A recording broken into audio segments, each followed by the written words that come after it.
Well, that's quite a story, don't you think? How about that story? Heard it before? You like it? Don't like it? It's quite a story. 2000, I want to tell you a story. 2006, I was entering into, I guess, about halfway through my senior final year at seminary. And it's that time when, in your training when you begin to become ordained as a transitional deacon. First a deacon, and then you're a deacon for 6 months or so, and then you're ordained a priest, if you're going to be ordained a priest. So some of us in our class, we had a very small class at seminary, and some of us were beginning to be ordained. So our friend Ray was from the Diocese of the Rio Grande, and he was the first of our group to be ordained a transitional deacon. So it was a big deal for us. And so several of us went to Albuquerque for his ordination. And we get to the cathedral in Albuquerque, and it's a southwesterny looking kind of a thing. It's not super ornate like some cathedrals, but it is a beautiful building. And we're excited to be there. We're going to hear the preaching of someone who's just very accomplished. This is the canon theologian from the Diocese of the Rio Grande, guy who's been preaching his whole life in the Episcopal tradition. He's comes to us very highly recommended. We're excited to hear this because we're studying preaching, and we fancy ourselves to be budding preachers, and so we're so interested to see how this goes. And so he stands up, and he does have a great preaching voice and a great preaching presence. But he says, basically, and I don't, like so many sermons, I don't really remember what it was all about. You don't remember sermons, I know that. It's only the images of the stories. But anyway, here's what I remember about this. He says, preaching is very simple, really. It's a very simple thing. Don't stress so much, he's saying to us young preachers. Don't stress so much about it, because it really is just standing up and telling the simple stories. They're just a bunch of simple stories in the Bible. That's all you have to do, is stand up and tell these simple stories. And we looked at each other and we went, oh, brother, that is the stupidest thing we've ever heard. This guy, he's supposed to be some great big theologian guy, and he's telling us all it is listen, if it's such a simple story, why do we struggle so hard? We work hour after hour after hour. They say if you're going to preach for 10 minutes, you have to spend 10 hours in preparation, 1 minute or 1 hour for every minute that you preach. And so we look at each other like, that is the dumbest thing. And we talked about it for all the way home and for months afterwards, and obviously it still gets under my skin because I still talk about it. Simple story. And yet, it was such an affront to our training, just stand up and tell a simple story. And yet, here we are today. And I've never talked about this before, but this is my first time it's come up. But today, it struck me, it really is just a simple story. And that's all I have to tell you today, is this story. It's a simple little story from Jesus about a guy who's rich. And he's apparently lives in this gated compound. And he walks apparently out of his gate every day and goes to do his business and comes back.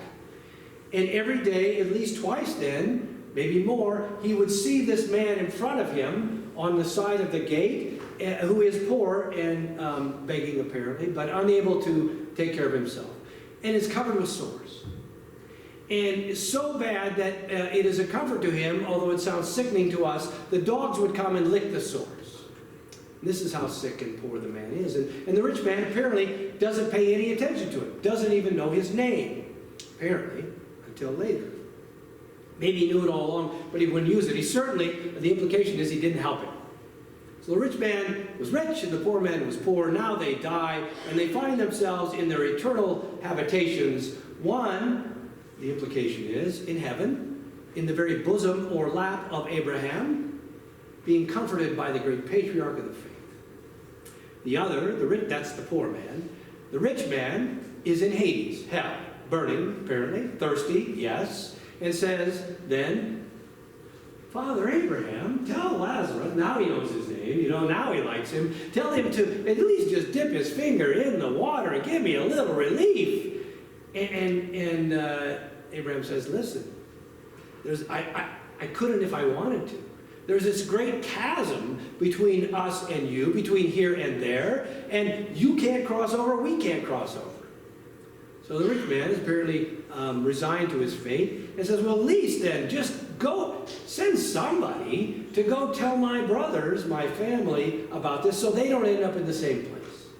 And he says, look, they had Moses, they had the prophets, and even if somebody came back from the dead, they wouldn't believe him. They didn't believe in Moses and the prophets. They're not going to believe it, even if somebody came back from the dead. And that's where we're left. Okay. Simple story, I think. What are the implications of this story, do you think? Have you ever thought about it? What part, like there's so many pieces of this story, which parts have spoken to you either this morning or over the years? This is where the simplicity becomes brilliant complexity. This week, we had a vestry meeting Wednesday night, and we were talking, we do a little Bible study before, and this is the text that we used. And so I asked the vestry, some 10 or 12 of us gathered there, what were the themes that jumped out at you? And there were three big things that we talked about.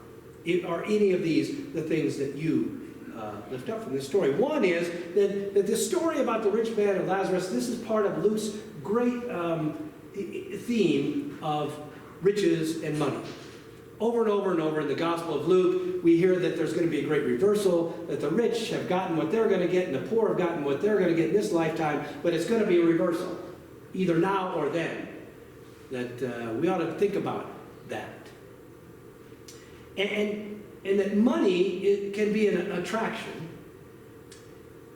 but it can also be an addiction. That money can be an addiction that isolates us like any other addiction. Have you ever known an addict? Their world gets closer and closer and closer and closer, and at the end, they're just sitting alone in a room with their curtains closed. That's the way money can be an addiction. And the question, of course, is who do we see and who do we not see out in the world if we have riches?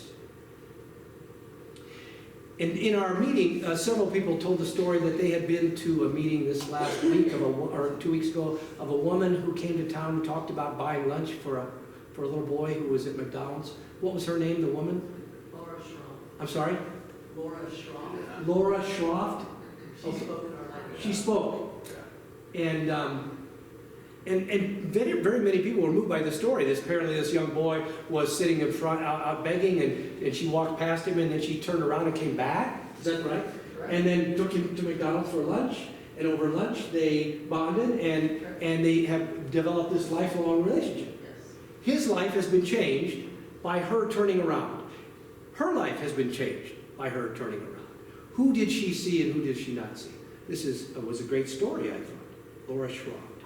And then that spurred someone else in our group to tell a story about their life where they had someone who was in great need and had been moved into a place and had nothing. And when they told that to a story, this is a true story about somebody in our parish who had a neighbor, and they told that neighbor, and that neighbor went all in and said, listen, let's take care of it. And they went to the store and they bought furniture and they bought food and they bought all kinds of things and got this person set up. This is a real story about somebody that you know.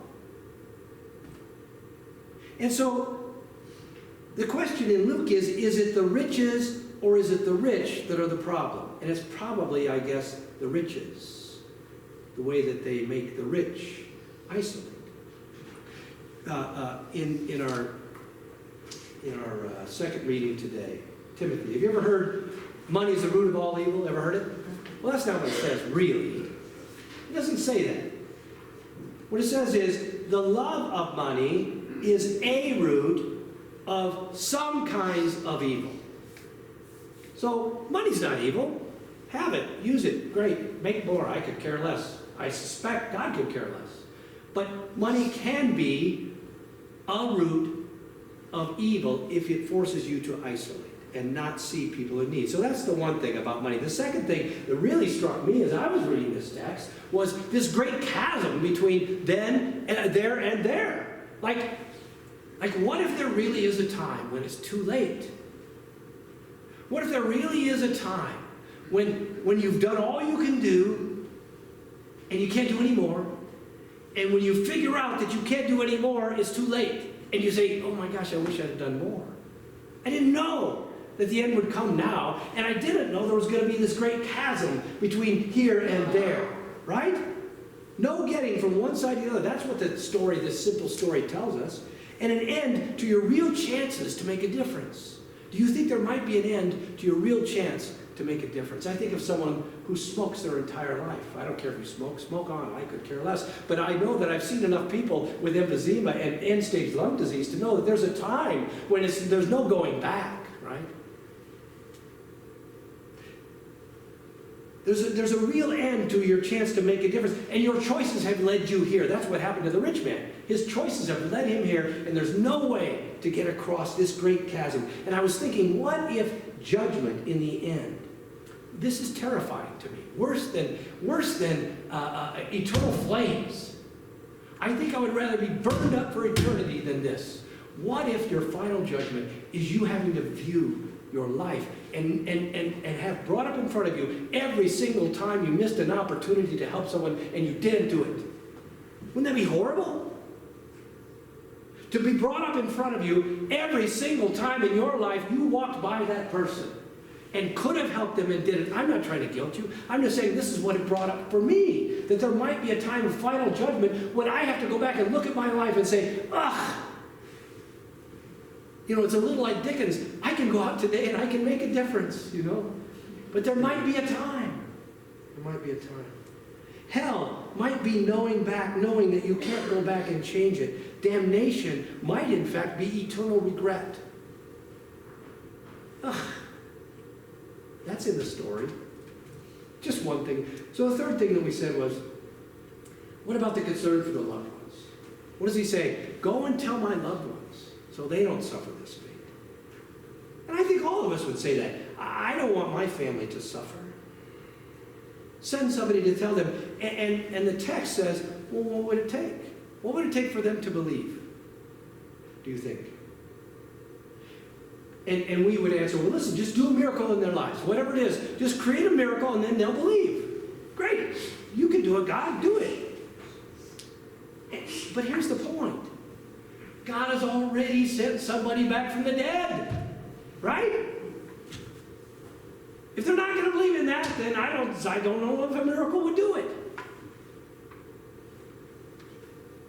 Will they believe if you don't believe? If you know that Jesus Christ has come back from the dead, and it doesn't make any difference in your life, then why should they care? Here's what I'm saying. Maybe you are the miracle that they need. Maybe it is your reaction to the miracle of Jesus Christ rising from the dead and defeating death forever that is your reaction to that, that's the miracle that they might look at and say, yeah, okay. So, these are simple stories with profound implications. And Jesus told these stories. These came from Jesus. And it is up to each generation and each of us to make meaning from these complex, simple stories.